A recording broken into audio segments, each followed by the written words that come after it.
Quem assistiu a 2001, Uma Odisseia no Espaço, de Kubrick, certamente se lembra do grande olho vermelho de HAL 9000, o computador de bordo, o inteligentíssimo computador de bordo.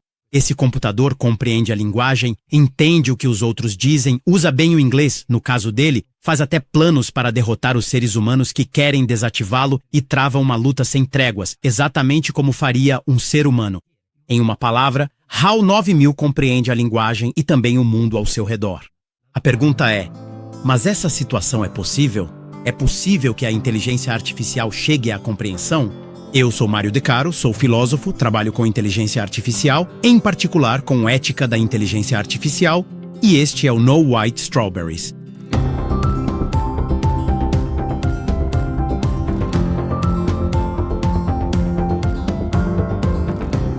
Existem diferentes tipos de compreensão. A linguística, a emocional, quando se entende, por exemplo, o estado de espírito das pessoas ao nosso redor. A estética, quando se entende, se sabe avaliar o valor das obras de arte, para dar um exemplo.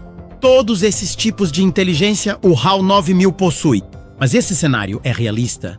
É realista pensar que a IA chegará à verdadeira compreensão? Pois bem, os filósofos, como acontece frequentemente, se dividem em dois grupos. Aqueles que dizem que certamente é possível e aqueles que dizem que é absolutamente impossível. Típico dos especialistas nos campos mais controversos. Existem duas teses que são apresentadas para afirmar que a IA não pode compreender. A primeira é, vejam, a compreensão exige consciência. Ou seja, eu preciso estar consciente do que compreendo, caso contrário, que compreensão seria essa? As máquinas se limitam a manipular símbolos. Não há uma consciência por trás que, por assim dizer, compreenda o que dizem, o que escrevem ou o que leem. Bem, o principal defensor dessa tese é, por exemplo, John Searle. Ele diz justamente, a inteligência artificial manipula símbolos, não compreende significados. Bem, isso é controverso, porém, porque há muitos autores, a começar por Alan Turing, um dos fundadores da inteligência artificial, que dizem que o que realmente importa é como você usa as regras da linguagem. Se você as usa corretamente, isso já basta para dizer que você compreende a linguagem. Se agora descobríssemos que uma pessoa de quem gostamos, na verdade, não é feita como nós, não tem consciência, mas usa perfeitamente a linguagem, eu acredito que teríamos dificuldade em dizer que ela não compreende. Ela pode não ter consciência, mas tem compreensão porque usa bem a linguagem. Além disso, há um argumento simples para dizer que talvez a compreensão não exija consciência. As crianças aprendem sem ter consciência de que estão compreendendo as palavras.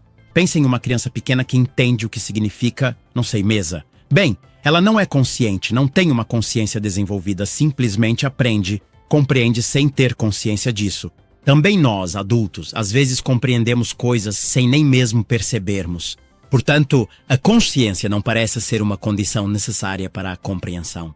Outra tese contra a ideia de que a compreensão seja possível para as inteligências artificiais é que ela requer um corpo biológico. Uma tese defendida, por exemplo, na Itália por Maurizio Ferraris ou por Luciano Floridi. Eles dizem, como pode uma máquina que não tem um corpo físico realmente compreender o que está acontecendo? Acredito que esta seja uma questão empírica. Nós não sabemos se é possível construir, antes de tudo, uma máquina com um corpo como o nosso, que interaja com o mundo e aprenda interagindo com o mundo.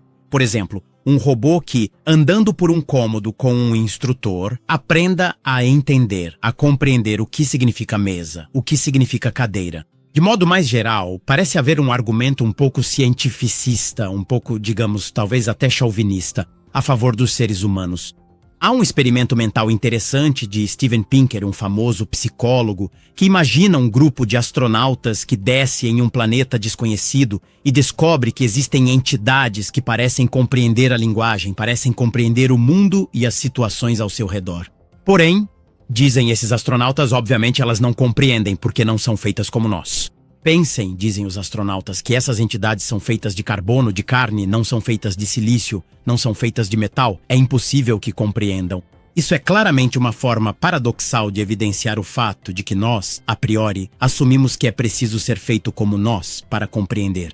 Na verdade, nada pode excluir que já existam agora no universo entidades diferentes de nós que compreendam. E nada pode excluir a priori que um dia se construam máquinas que compreendam, mesmo que sejam feitas de forma diferente de como somos feitos nós. O que realmente importa é como se utilizam os símbolos linguísticos. Como se relaciona com o mundo. A discussão continua muito animada. Naturalmente, este é um tema ao qual sempre se deve voltar, porque os avanços tecnológicos enriquecem os argumentos de quem diz: vejam, depois deste desempenho, não se pode mais dizer que a inteligência artificial não compreende. Existem casos muito claros, dizem os defensores da compreensão artificial, em que é óbvio que há compreensão. Existem, como vocês sabem, são usados no Japão, por exemplo, robôs de acompanhamento para pessoas idosas que entendem o que as pessoas dizem, respondem de acordo durante a conversa e são até capazes de perceber o estado emocional das pessoas à sua frente. Se a pessoa idosa está cansada, triste, alegre ou entediada, essas máquinas são capazes de entender. Portanto, elas possuem uma inteligência emocional, mesmo que elas próprias não tenham emoções. Nesse caso, nos pareceria haver uma compreensão tanto linguística quanto emocional. Repito, na minha opinião, é mais um argumento para aqueles que dizem: bem, vejam que talvez a inteligência artificial, a compreensão, não só poderá tê-la no futuro, mas talvez já a tenha agora.